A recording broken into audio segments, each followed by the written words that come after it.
Salut à toi, si tu veux rejoindre la route, qu'est-ce que c'est la route concrètement? La route, ça s'adresse à des jeunes garçons de 17 ans à, on va dire 22-23 ans, qui ont connu le scoutisme ou non. Alors qu'est-ce qu'on vit à la route? On vit avant tout une aventure de fraternité, une dimension de service. On a fait beaucoup de services cette année avec le clan Saint-Jean, donc basé à Versailles-la-Droite et à Jeanne d'Arc. On a fait des services de maraude avec l'équipe de l'Ordre de Malte. On a construit un potager pendant le confinement pour les personnes âgées chez les Petites Sœurs des Pauvres. Ouais, c'était super content, ça leur a apporté plein de joie et nous on était hyper heureux.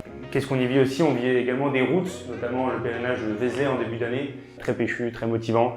On marche donc, sur les routes du Morvan et on arrive à Vézelay, souvent il pleut un peu mais c'est pas grave, ça fait partie du mythe.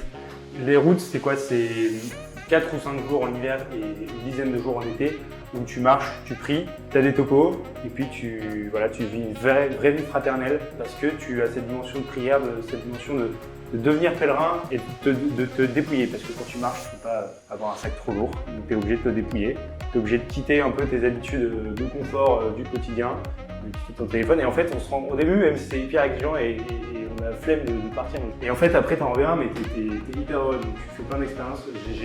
Moi pendant mes 5 années de route j'ai vécu plein de moments comme ça de fraternité entre mecs, entre gars. En fait on partage plein de choses et c'est une vraie richesse que l'on alimente. Alors concrètement, par exemple cet été, mon projet pour la route d'été c'est de partir entre Pau et Lourdes. On va passer par la vallée de Sault, puis faire une journée de rafting et puis enfin arriver à Lourdes où on rendra service pendant 3 jours. Donc voilà, il y a du concret, il y aura du spi aussi, on aura plein de topos. Et on vivra aussi une journée missionnaire d'évangélisation dans le début d'un petit village. Il y a un petit défi missionnaire parce que quand on a notre foi et qu'on a autant reçu ici à Versailles, on est presque obligé d'aller répondre cette foi et d'aller annoncer le Christ. Voilà, donc c'est tout ce qu'on vit à la route. Si tu es motivé, tu as toutes les informations à la suite de cette vidéo. N'hésite pas à rejoindre l'aventure.